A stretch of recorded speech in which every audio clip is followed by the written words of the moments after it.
been craving burrito for 1 month now.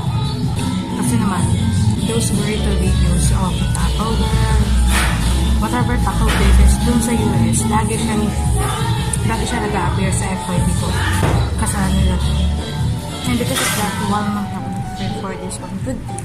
Sa ibaba ng workplace ko, they got a burrito place here.